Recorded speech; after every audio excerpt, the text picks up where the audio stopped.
જય માતાજી ને મહાદેવ. અમે આવી ગયા છીએ ઉષા કોટડા અને આ બરફની લારીઓ ને એવું બધું છે. અહીંયા ગાડીઓ છે આ. અને ઓલો પણ જો થોડુંક ઝૂમ કરું ને તો અહીંયા ઘોડી છે બે. હાંડિયો પણ હતો, હવે ચક્કર મારવા ગયો હશે. જો આ સરસ મજાનો હાંડિયો છે. આના માથે અમારે આશાને બેહાડવાની છે. આશાને બેહાડવાની છે. થોડી વાર પછી તમને આશાનું પણ મુલાકાત કરાવીશ આગળ જઈને. જો આ સરસ મજાની લારીઓ છે, ખાવાનું છે, અહીંયા નાયર છે, આવું બધું છે અમારે ઉષા કોટડામાં. આગળ જઈને તમને પાછું બતાવું. જો આ છે મસ્ત મજાની ઘોડી. કેવું લાગે છે? જો એનું મોઢું જો. આ છે કિરણ ને આ છે આ છે કિરણ ને આ છે આ છે કિરણ અને આ છે બીજલ.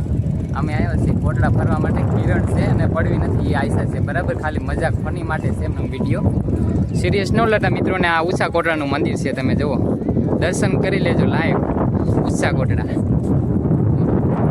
સરસ મજાનો દરિયો, તમે ખાલી જુઓ તો ખરા. હા હા હા, અહીંયા ઠંડો ઠંડો પવન આવે છે. આ છે જમવાનો ઓરડો. જ્યારે પાણી ન આવતું હોય ને ત્યારે અમારે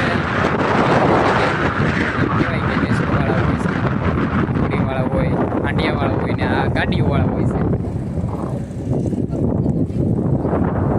ચલો હું તમને આગળ જઈને મોટા મોટા ઓલા પણ પથ્થર છે ને એ બધું તમને લોકેશન બતાવું આગળ. મંદિરના પાછળનો ભાગ છે એ બધો. ખૂબ જ નજીક આવી ગયા. મંદિરના પાછળનો જે ભાગ છે ને એકદમ નજીક આવી ગયા આપણે. જુઓ તમે એકદમ નજીક આવી જાય. મોટા મોટા પથ્થર છે અને બધું તમને બતાવી દીધું. ઉપર જાશું તો તમને ઉપરના વ્યૂ બતાવી. બાકી તો જો આ મંદિરના નીચેનો ભાગ છે. વિડીયો તમને ગમ્યો હોય તો લાઈક, સબસ્ક્રાઈબ, શેર કરી દેજો. જય માતાજી.